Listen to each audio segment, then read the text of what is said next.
A little bit too big. Yeah. Not a whole lot. Look at there. You believe I could wear that? Look at me bounce. Now, what's that made of? Is that wool? Yeah. Cool. The pockets at one time was loose, and it always didn't look neat, so we sewed them down so they'd look pressed all the time. All right. Wow. That's pretty nice. And I meant to look for the cap, but I got running late and didn't do it. Well, we sure appreciate you coming out today. So Peter does have some questions, but mainly I'll answer them if I can. Okay. Mainly, he would just like to hear you talk about your experience there and what life was like, and maybe life before, life during. But you have the liberty to speak about whatever you want to talk about, Ed. Well, let's see what I can do now. Okay, it is a sucker. Look at that. Hey, look at that. All right. Well, you ask the question, I'll see if I can answer them. What do you want to know? What type of gun did you use during the war? An M1, Grand, weighed 9 pounds. Where did you fight? Iwo Jima. In Europe or in the Pacific? In the Pacific, yeah. They was the Battle of Iwo Jima where they raised the flag. Do you remember? Did you see the picture of that? I think we got one. Did you not bring the book? Oh, in the book? Yeah, it's in the book here. Kara and I. That's Mount Suribachi, Wow. where they raised the flag, and it was one of the deals that they raised money with to fight the war. They sent that around over the United States, and the guys that left that didn't get killed, they went around and talked about this and raised money. And on the 70th anniversary, my granddaughter, his sister, and I went back on the 70th anniversary.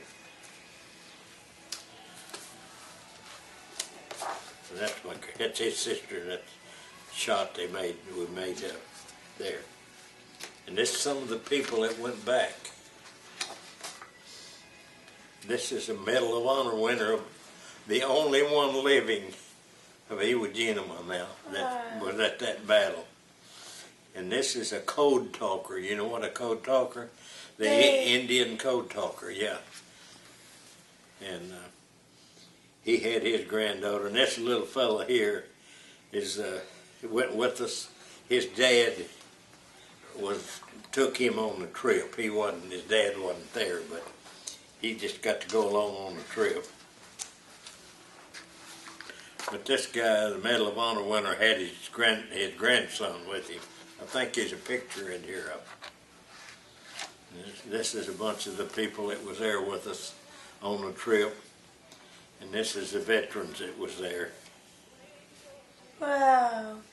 There's an old guy here. He was getting up my age. He's right at 100.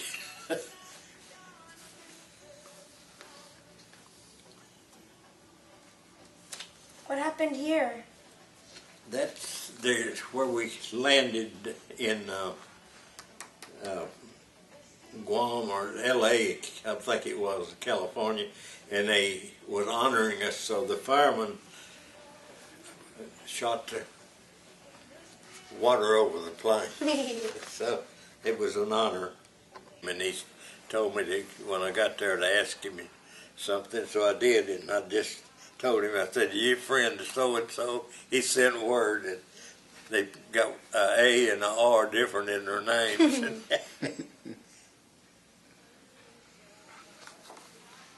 This old gentleman was 98, I think it was. Had his dress blues on.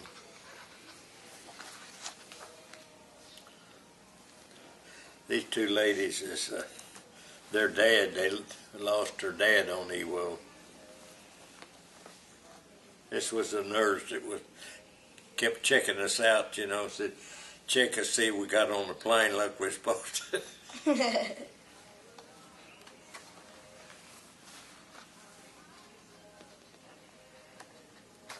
Got an opening down there in that thing. Yeah, there you go.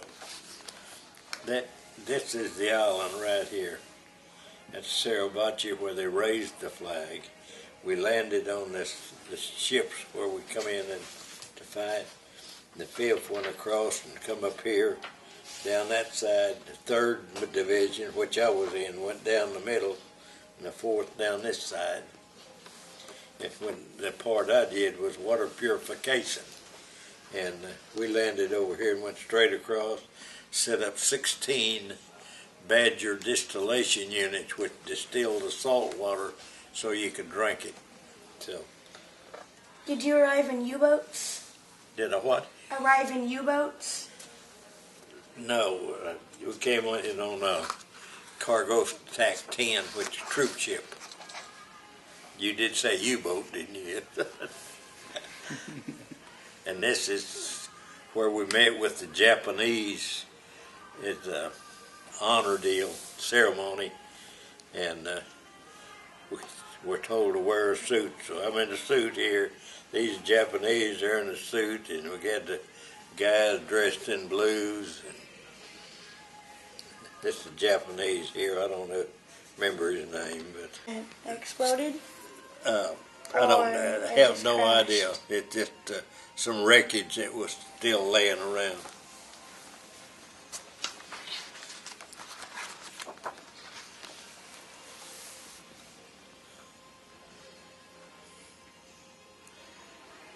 That's the landing area there, where we landed on that.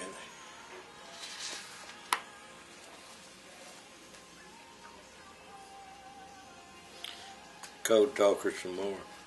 That's what I'm on top of the 5th Marine Division. Put the flag on the hill on Sarabachi, and that's a monument telling all that stuff about it. Got it covered up over here, can't see. That's some young Marines just came over from Okinawa to welcome us there.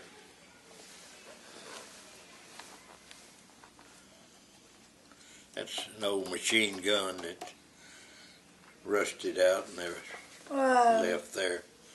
That's where another one was down in there and they held it.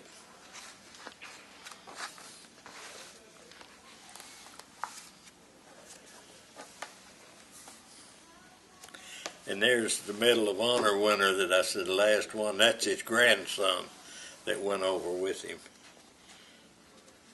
And her daddy's a historian, and he was over there with us.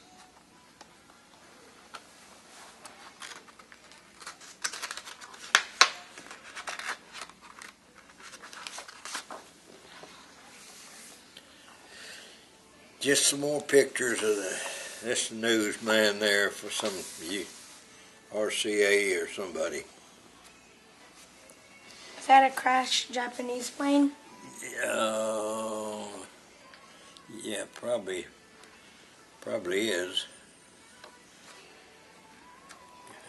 She took pictures. I didn't know she had when we got back.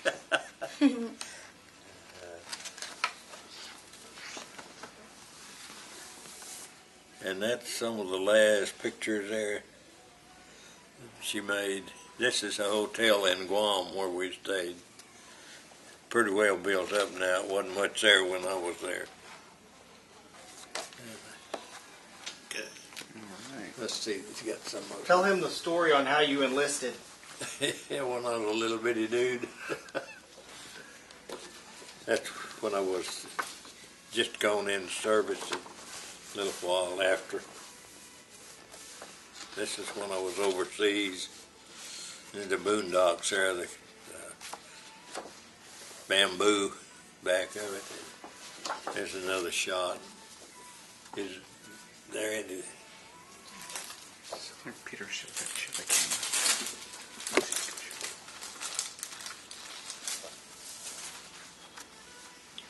Oh, this same one. That's what Yeah, It's just not enough. that's one of Karen and I, yeah. That's Mount Suribachi, and that's my granddaughter and me on that trip to Ewell.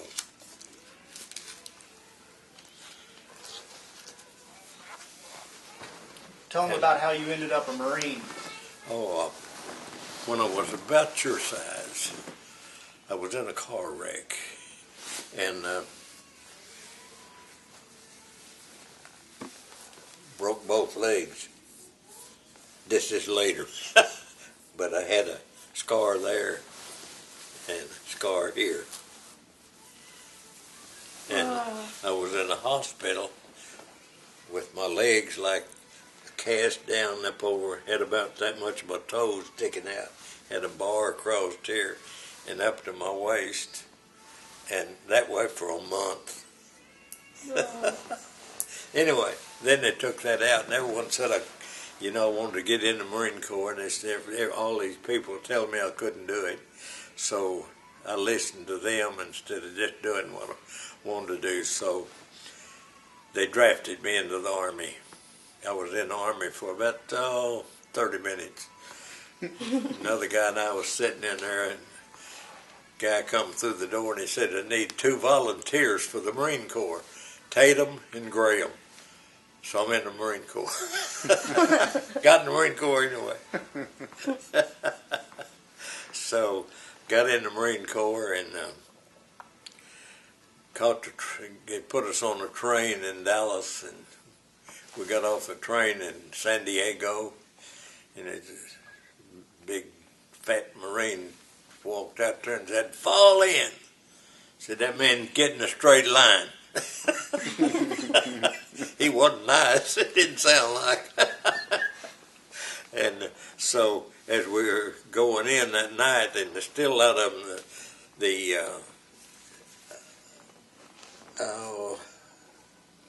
guys that work on the ship with the Navy, the kind of a special group, Sea School they call them, and they were out and marching, and when we got in, we knew what they were talking about. But 1, 2, 3, 4, and hollering, "You'll be sorry, you'll be sorry." And we had one old boy that we had these. They gave us our clothes. They just throw them at you, and it's amazing how well they fit. And we got ready to. They told us we had 15 minutes to get a shower and get in the bed. Sack, they called it a sack. And we had the mattress cover for the mattress, and there's one old boy out there holding it up, and he said, "Does he want me to get in this sack?" That broke everybody up. So anyway, we finally got through that night, and then it was work from then on until we got out and went to the rifle range. And we spent a little time out there learning how to fire the rifle, take care of it, clean it up, learn how to clean it real well. And then we got back and they shipped us overseas. And I went to Nouvelle Caledonia, which is a French-held island. And old Sarge called me in and said, "Shorty, we need refrigeration men in the 3rd Division." And I didn't know where the 3rd was, and so they sent us to Guadalcanal. Sent me to Guadalcanal as a refrigeration. And that was completely opposite from what they trained me for in the States before I went over. They trained me for demolition and the flamethrower. Wow. And the flamethrowers shoot us, the pretty good streak of flames out there. So anyway, I was in refrigeration for about 3 months, and then they need the mechanic at the water point. So they shipped me to the water point. And from there, I stayed till I got discharged in 46. And that's about the size of it. Any questions? What was holidays like? Did you celebrate any holidays? Holidays? We didn't have any. Wait a minute, we did. When I joined the 3rd at Guadalcanal, we were there at Christmas, and they brought turkeys in. They were frozen. Now, I didn't know this at the time, that how they shipped these turkeys, but they had the feathers off of them, but they didn't gut them. So they were frozen. So we had to, when they thawed, we had to gut them and get everything ready. And then we had turkey and dressing for Thanksgiving and Christmas. Did anyone bomb it or no? What? Did anyone bomb it? Did they use any vehicles to get there or on Bombing? the island? They bombed it, but they didn't while I was at Guadalcanal. Did they use any vehicles like tanks or like Yeah. jeeps? Let's see.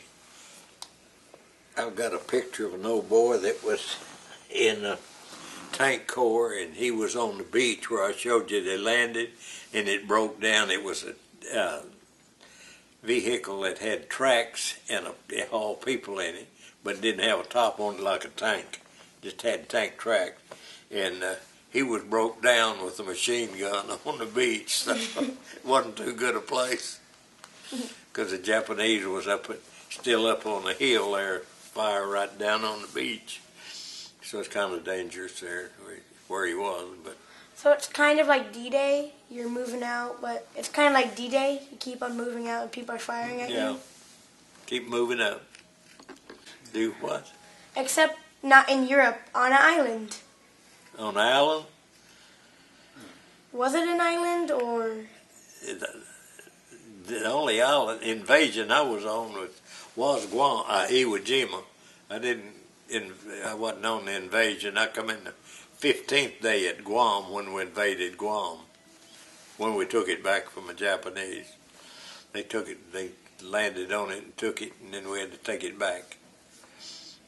Did they ever charge with bayonets? Sometimes you did, but we trained for that. We had a bayonet too, and you trained for that in boot camp. So you battle it out, and whoever wins. I didn't know. I did not battle with a bayonet. Not as long as I get close enough to shoot one, I'm not going to bayonet him. I'm going to shoot him. It'd be kind of hard with the person who uses a sword a lot. Now what? It would be kind of hard that someone uses a sword like all the time and you only got like a week of training. It would be kind of an unfair fight. Right. If the Japanese used their sword and they had all their training, and then you had just a week with bayonet training. No, it would have been, yeah. But they was pretty good bayonet. We had some pretty good courses anyway. I'm sure you did. And you played around with each other, but you just didn't.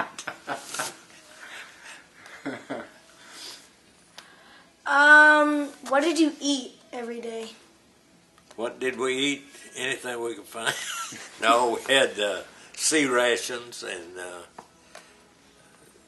had some eggs and bacon that's scrambled together in a can, and you take it out and eat it, sea ration, and had corned beef and potatoes and all mixed together, called it corned beef hash. You can find it in some of the restaurants now. Pretty good eat. It's pretty good. It wasn't all that bad. And then when we were not in combat, we had pretty good food. Had SOS, Save Our Souls. That's what the nice words are. And that was corn. It was dried beef and gravy on toast. Hey, good. That was good. That was one of my best breakfasts. That dried beef and that gravy was pretty good eating. Did you ever operate a machine gun? Yeah, they taught us how to do that too. We learned that, and I learned demolition with explosives, all that with the flamethrower, and we had little blocks of TNT, about a quarter-pound block of TNT, and I'm in front of the group here, and the DI, the drill instructor, he handed me a block of it and a cap and a fuse and told me to light it, and just take a cigarette and light it and set it down in front of me. I said, "You do it first. If it don't bother you, I'll do it." So he did. He lit it and laid it down in front of him, and it went off. Cause, you know, tear your ears up. That's what's wrong with mine. But I took mine after he showed, didn't kill him. You know, in the movies you see it and you think it stick a dynamite and anything else will blow the whole house away. Won't do it. But you think it will. And so I laid it down there and set it off, and didn't hurt me. Did you ever use a flamethrower? Yeah, but not in combat. See, they train you for all this in case the flamethrower man goes down, and they've got to have somebody run it. So if he goes down, you move up and take it and take his place. If they kill him, you go in, and they're in between their fire and our fire. Did the Japanese ever use flamethrowers? I don't think so. Eesh. We wasn't in any cave for them to get us. They were set up in the caves. On Iwo, everything was below deck. They bombed it, and they had the hospitals. Everything was below the top deck. So, Explain what the flamethrowers were used for. huh? Tell them what the flamethrowers were used for. Yeah, in those caves, you'd shoot the flamethrowers in there, and that would suck all the oxygen out, and you got a lot of them that way because he couldn't breathe. It's so far back and get the ones at close entrance. And later on, we had flamethrower tanks, and they could really get out there with a lot of gasoline napalm is what it was, and they'd shoot that in the caves, and that'd take a lot of the oxygen out. Did they ever use gas? No, not in this one. We didn't. It wasn't. The Germans had won World War I that used the gas. That was so bad. I had uncles in in the gas. It like crushed their lungs and they couldn't breathe anymore and they just slowly Burn them died. up, I guess. I don't know how it affected them, but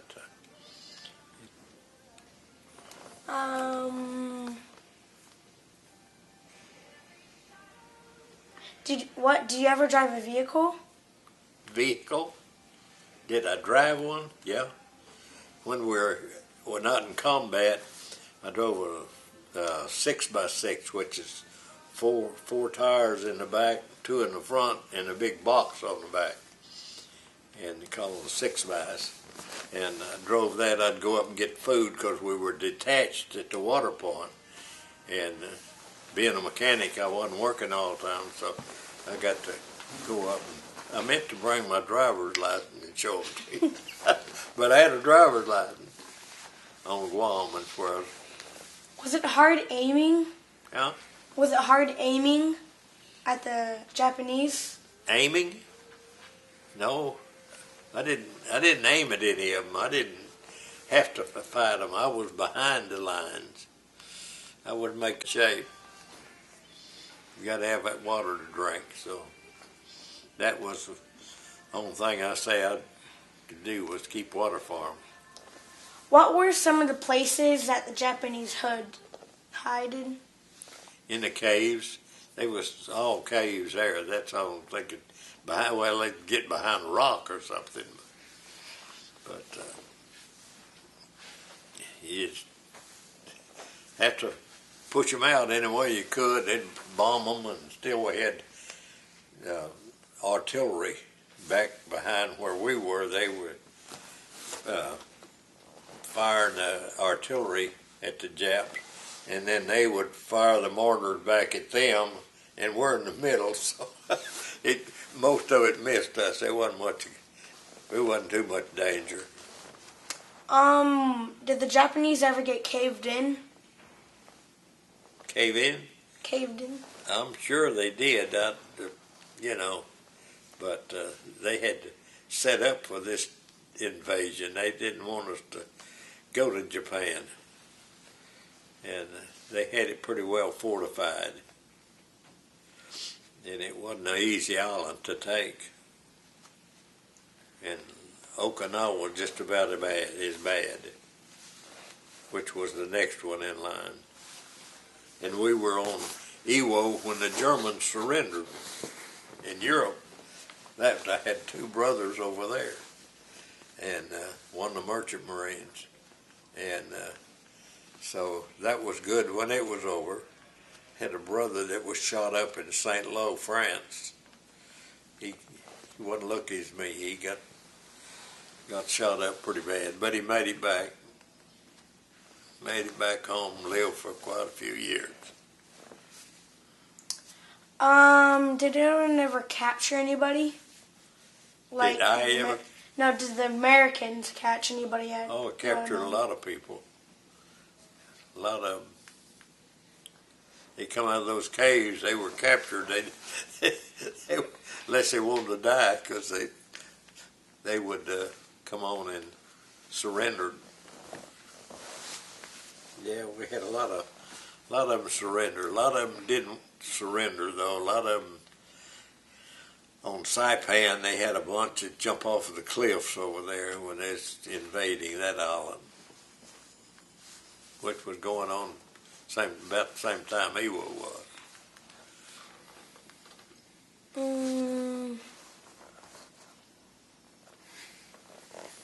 Is all the questions you have, son? Okay. That's all the questions that he has. Ed, do you want to add anything? Sir? That's all the questions that Peter has. Yeah. Do you want to add anything? No, well, not except I don't want to get in another one. Right. I just remembered one more question. All right, he has one more question. Okay. Did you want to fight in Europe, or did you want to fight in the Pacific? Wherever I had to go, you have no choice. They tell you where they want you to go and what you want you to do. It's like I trained as a dozer operator to operate a dozer, to build a building, and to dozer and demolition, had that, and I guess that's about it. A rifleman. And we had, in training, we were walking down through here, and there's some big rocks up here on the hill, look like rocks, and as we got by, they called them spider traps, and they'd have a hole dug, and it looked like trash over the top of it, and they'd lift it up and move it and throw a hand grenade. Get back in it, you couldn't see them. And then these rocks up on the hill, which they was teaching us to look for, like that spider trap, and they had machine guns back of these rocks, which, it looked like it's just rocks out there, nothing to get excited about. And then they'd rise up out of that and start shooting at you with a machine gun. Of course, that was training what to look for. It wasn't real, but it could have happened in real life. Yeah. Okay.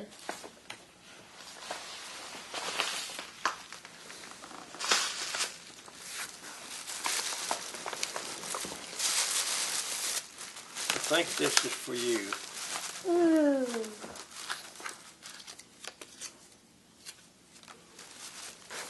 I think. Yeah.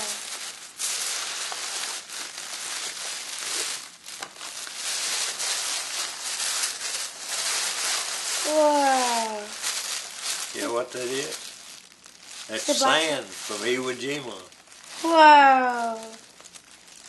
The people ran on when they're trying to get to cover. Probably. Brought it back when we went over there. The 70th, that sand from Iwo Jima on the 70th anniversary. Wow. This is cool. Thank you. You're welcome.